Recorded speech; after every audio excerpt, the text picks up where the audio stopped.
என் அன்பு சகோதர சகோதரிகளே, ஆண்டவரும் உலக இரட்சகருமான இயேசு கிறிஸ்துவின் ஈடு இணையற்ற நாமத்தில் என் அன்பின் வாழ்த்துக்களை உங்களோட பகிர்ந்து கொள்கிறேன். இந்த அக்டோபர் மாதம் முதல் நாளிலே உங்களை சந்திப்பதிலே நான் அதிக மகிழ்ச்சி அடைகிறேன். கர்த்தர் இந்த மாதம் முழுவதும் உங்களை ஆசீர்வதித்து வெற்றியினால் நிரப்புவாராக. எல்லா கிருபைகளினாலும் கர்த்தர் நம்மை நிரப்புவாராக. எல்லா ஆசீர்வாதங்களையும் கர்த்தர் நமக்கு தந்தருள்வாராக. பிரியமான தேவனுடைய பிள்ளைகளே, இந்த மாதத்தில் கர்த்தரோடு நடப்போம். அவருடைய மகிமையான பிரசன்னத்தை காத்துக்கொள்வோம். தேவனுக்குள்ளாக நம்முடைய வாழ்வை காத்துக்கொள்ள தீர்மானிப்போம். கர்த்தர் இந்த மாதத்தில் உங்களை ஆசீர்வதித்து உங்கள் கைகளின் பிரயாசங்களிலும் நன்மைகளை அவர் கட்டளையிடுவாராக. ஒவ்வொரு நாளும் உங்களுக்காக நான் ஜெபிக்கிறேன். கர்த்தருடைய நாமம் உங்கள் மூலமாய் மகிமைப்படுவதாக. எனக்கு அருமையான தேவனுடைய பிள்ளைகளே, மத்தேயு சுவிசேஷம் 11ஆம் அதிகாரத்தின் 28, 29 வசனங்களை நான் வாசிக்கிறேன். மத்தேயு 11ஆம் அதிகாரம் 28, 29 வசனங்கள்.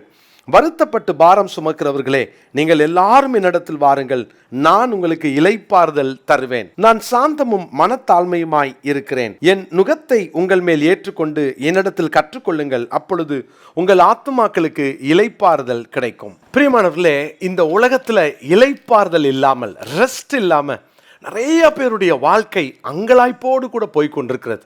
எத்தனையோ காரியங்களை நினச்சி இன்னைக்கு வாழ்க்கையில் சமாதானம் இல்லாமல் அந்த நிம்மதியை இழந்து ஒவ்வொரு நேரமும் எதையோ ஒன்றை நம்ம மனசில் போட்டு குழப்பி கொண்டு நம்முடைய வாழ்க்கையில் தேவன் அமைத்த ஒரு அற்புதமான வாழ்க்கையை இழந்து கொண்டு தவித்து கொண்டு தடுமாற்றத்தோடு வாழ்கிறவர்கள் அநேகர் உண்டு. ஒருவேளை இந்த வார்த்தையை கேட்டுட்டு இருக்கிற நீங்கள் தேவனுடைய மகிமையான ஆசீர்வாதமாகிய அவர் கொடுக்கிற அந்த இளைப்பாறுதலை, அந்த மனதின் அமைதியை நீங்கள் இழந்திருப்பீர்கள் என்றால், இந்த மாதத்தில் ஆண்டவர் நமக்கு ஒரு அற்புதமான வாக்கை கொடுக்கிறார். நான் உனக்கு இளைப்பாறுதல் தருவேன். பாருங்க, சங்கீதக்காரன் இப்படியாய் சொல்லுகிறார். 55ஆம் சங்கீதத்தின் 6வது வசனத்தை நான் வாசிக்கிறேன். சங்கீதம் 55, 6. அப்பொழுது நான் எனக்கு புறாவை போல சிறகுகள் இருந்தால் நான் பறந்து போய் இளைப்பாறுவேன். சங்கீதக்காரன் சொல்லுகிறார், எனக்கு மாத்திரம் ஒரு புறா மாதிரி எனக்கு சிறகுகள் இருந்தால் நான் செட்டை அடித்து நான் பறந்து போய் இளைப்பாறுவேனே என்று அவர் அங்கே சொல்லுகிறார். பிரியமானவர்களே, அவ்வளவு எத்தனை பெரிய பிரச்சனை எனக்கு இதிலிருந்து வெளியே போனால் போதும். ஒருவேளை இந்த நாட்கள் அப்படிப்பட்ட ஒரு மனநிலையோடு இந்த வார்த்தையை நீங்கள் கேட்டுட்ருக்கலாம். எனக்கு அருமையான கர்த்தருடைய பிள்ளைகளே, தேவன் நமக்கு இந்த மாதத்தில் இளைப்பாறுதலை தருகிறார். அவர் சொல்லுகிறார் பாருங்க, எரேமியா 31:2. பட்டயத்திற்கு தப்பி மீந்த ஜனம் வனாந்திரத்திலே இரக்கம் பெற்றது. இஸ்ரவேலுக்கு இளைப்பாறுதலை கட்டளையிட போகிறேன் என்று கர்த்தர் சொல்லுகிறார். இஸ்ரவேலுக்கு இளைப்பாறுதலை கட்டளையிட போகிறேன். ஒருவேளை நீங்கள் அடிமைத்தனத்துக்குள்ளே போயிருக்கலாம், நிறைய சிறைப்பட்டு போயிருக்கலாம், நிறைய போராட்டங்கள் வழியாக கடந்து போயிருக்கலாம். ஆண்டவரோ இளைப்பாறுதல் தருவேன் என்று சொல்லுகிறார். பிரியமானவர்களே, எப்பொழுது ஆண்டவர் அந்த இளைப்பாறுதலை தருவார்? முதலாவதாக யாத்திராகமத்தின் புஸ்தகத்திலே 33ஆம் அதிகாரத்தில் மோசே ஒரு அற்புதமான ஒரு ஜெபத்தை ஆண்டவருடைய சமூகத்திலே ஏறெடுக்கிறார். நம்ம எல்லாருக்கும் தெரிந்த பகுதி தான் யாத்திராகமத்தின் புஸ்தகம் 33ஆம் அதிகாரத்தின் 14, 15 வசனங்கள். அதற்கு அவர், என் சமூகம் உனக்கு முன்பாக செல்லும், நான் உனக்கு இளைப்பாறுதல் தருவேன் என்றார். அப்பொழுது அவன் அவரை நோக்கி, உம்முடைய சமூகம் என்னோடு கூட செல்லாமற் போனால் எங்களை இவ்விடத்திலிருந்து கொண்டு போகாதிரும். இப்போ மோசேக்கு ஒரு பெரிய ஆதங்கம், எனக்கு உங்க சமூகம் வேணும் ஆண்டவரே. அவருடைய சமூகத்தை விரும்புகிறவர்களுக்கு அவர் இளைப்பாறுதலை கட்டளையிடுவார். தேவனுடைய பிள்ளைகளே, எங்கே போனாலும் நான் அப்படியே எங்கேயாவது ஓடிடலாமான்னு நினைக்கிறேன். என் பிரச்சனை அவ்வளோ பெருசாக இருக்குது, தலைமறைவாக போயிடலாமான்னு நினைக்கிறேன். நான் ஊரோடு போய் செட்டில் ஆகிடலாமான்னு நினைக்கிறேன். இதுக்கு மேலே இந்த ஊரில் இருந்து நான் என்ன பண்ண போகிறேன், நான் யார்கிட்ட போக போகிறேன், இப்படிலாம் நீங்கள் ஆதங்கத்தோடு இந்த வார்த்தையை கேட்டுட்டு இருந்தா, இந்த மாதத்தில் நீங்கள் போக வேண்டிய இடம் தேவனுடைய சமூகம். அவருடைய சமூகத்துக்குள்ளே போங்க. அவருடைய சமூகத்தில் போய் அங்கே உங்களுடைய இளைப்பாறுதலை பெற்றுக்கொள்ளுங்கள். முதலாவது அவருடைய சமூகத்தை விரும்புகிறவர்களுக்கு கிடைக்கிற இளைப்பாறுதல். இரண்டாவதாக 2 நாளாகமத்தின் புஸ்தகத்தின் 14ஆம் அதிகாரம் 2ஆம் வசனத்தை நான் வாசிக்கிறேன். ஆசா தன் தேவனாகிய கர்த்தரின் பார்வைக்கு நன்மையும் செம்மையுமானதை செய்தான் என்று வாசிக்கிறோம். 6வது வசனத்துல, கர்த்தர் அவனுக்கு இளைப்பாறுதலை கட்டளையிட்டதினால் அந்த வருஷங்களில் அவனுக்கு விரோதமான யுத்தம் இல்லாதிருந்தது. தேசம் அமெரிக்கையுமாய் இருந்தபடியினால் யூதாவிலே அரணான பட்டணங்களை கட்டினான்.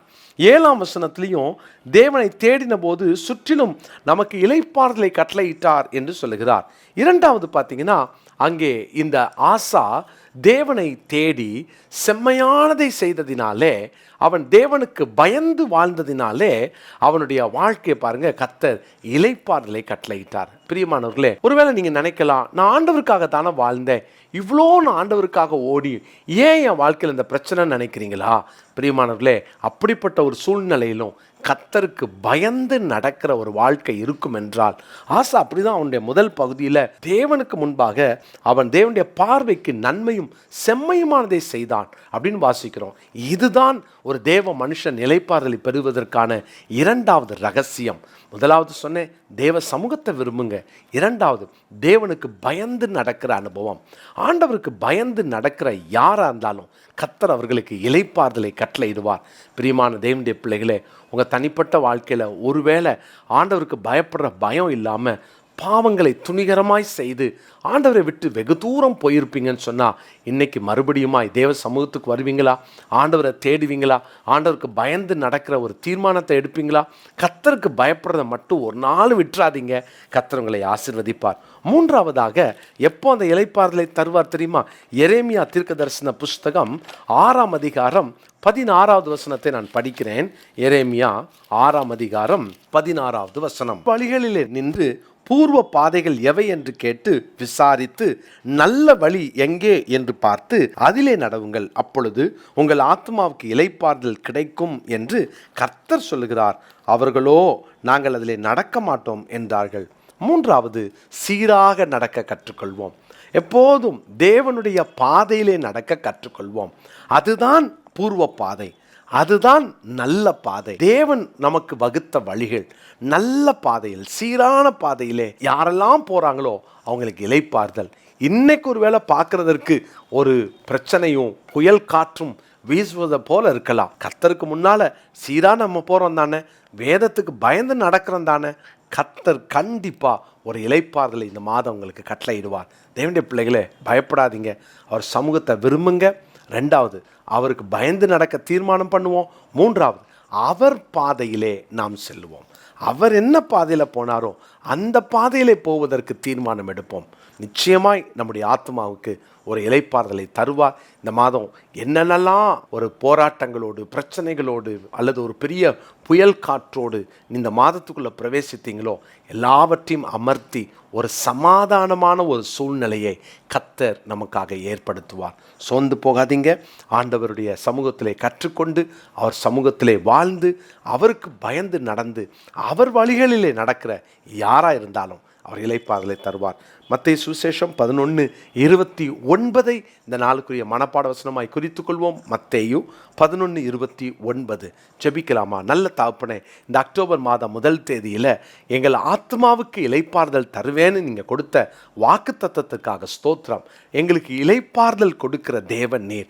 ஆண்டவரே, எங்களுக்குள்ள இருக்கிற எல்லா போராட்டங்களையும் மாற்றி ஆண்டவரே ஒரு பெரிய சமாதானத்தை, இளைப்பாறுதலை தந்து நீர் நடத்துகிறபடியினால் உமக்கு கொடான கொடி ஸ்தோத்திரம். உமக்கு பயந்து நடக்க, உமது வழிகளில் நடக்க, ஆண்டவரே உம்முடைய சமூகத்தில் நாங்கள் விரும்பி அதிலே நடக்க எங்களை அர்ப்பணிக்கிறோம். அப்பா, உங்கள் சமூகம் எங்களோடு கூட இருக்கட்டும். இந்த மாதம் உங்கள் பிள்ளைங்க கடந்து போகிற எல்லா பாதைகளையும் நீர் ஆசீர்வதித்து அந்த பாதைகளிலே உங்கள் சமூகம் எங்களுக்கு முன்பாக செல்லட்டும். ஆண்டவர் சமூகம் முன்னால் செல்லாத எந்த பாதையும் எங்களுக்கு வேணாம்ப்பா. ஆண்டவரே, உமக்கு பயப்படுற பயத்தால் ஒவ்வொருவரையும் நிரப்போம். பூர்வ பாதை எது என்று கேட்டு விசாரித்து நல்ல வழிகளில் நடக்கிற அந்த நல்ல அனுபவத்தை தமது பிள்ளைகளுக்கு தாங்கப்பா. உங்கள் பிள்ளைகளை ஆசீர்வதிங்க, வழி நடத்துங்க. உங்களுடைய நேச கரங்களில் தமது பிள்ளைகளை ஒப்பு கொடுத்து நான் ஜெபிக்கிறேன். கர்த்தர் அப்படியே செய்வதற்காக நன்றி. இந்த மாதம் தம்முடைய பிள்ளைகளை எல்லா ஆபத்துக்கும், நாச மோசத்துக்கும், ஆண்டவரே வீண் செலவுகளுக்கும், விபத்துகளுக்கும் விலக்கி காத்துக்கொள்ளும். படிக்கிற பிள்ளைகளுக்கு நல்ல ஞானத்தை தாரும். வெளியில் போகும்போது வரும்போது உடைய கிருபை உடைய பிள்ளைகளை தாங்கட்டும். எல்லா தீமைக்கும் விலக்கி காத்துக்கொள்ளும். கர்த்தர் எங்கள் ஜெபங்களை கேட்டு இந்த மாதம் அப்படியே இளைப்பாறுதலை தருகிற மாதமாய், இளைப்பாறுதலை அனுபவிக்கிற மாதமாய் கர்த்தர் எங்களுக்கு கொடுக்கிறதற்காக உமக்கு நன்றி செலுத்துகிறோம். மீட்பரும் இரட்சகருமான இயேசுவின் நாமத்தில் ஜெயமெடுத்து ஜெபிக்கிறோம் நல்ல பிதாவே. ஆமென். பிரியமானவர்களே, இந்த மாதம் முழுவதும் கர்த்தர் உங்களை தொடர்ந்து ஆசீர்வதிப்பாராக. விங்ஸ் ஆஃப் விக்டரி ஊழியத்துக்காக தொடர்ந்து ஜெபம் பண்ணிக்கோங்க. இந்த மாதத்தில் இன்னும் அடுத்த 2-3 நாட்களுக்குள்ளாக நாம் சுமார் 5 லட்சம் ரூபாய் நம்முடைய விங்ஸ் ஆஃப் விக்டரி சமூக காரியங்களுக்காய் செலவழிக்க வேண்டியது இருக்கிறது. ஒருவேளை இதை பார்க்குற நீங்கள் உங்களுடைய குடும்பத்தின் சார்பில் ஒரு குழந்தையை தாங்கலாம், அல்லது ஒரு டயாலிசிஸ் என்று சொல்லி நீங்கள் ஒரு 1000 ரூபாவை அனுப்பலாம். இந்த மாதத்திலிருந்து ஒரு தீர்மானம் எடுங்க. மாதம் ஒரு 1000 ரூபாவை இந்த விங்ஸ் ஆஃப் விக்டரி சேவைக்கென்று நீங்கள் அனுப்புவீர்கள் என்று சொன்னால் எங்களுக்கு அது ஒரு பெரிய உதவியாக இருக்கும். நாம் இணைந்து கர்த்தருடைய நாமத்தை மகிமைப்படுத்துவோம். God bless you.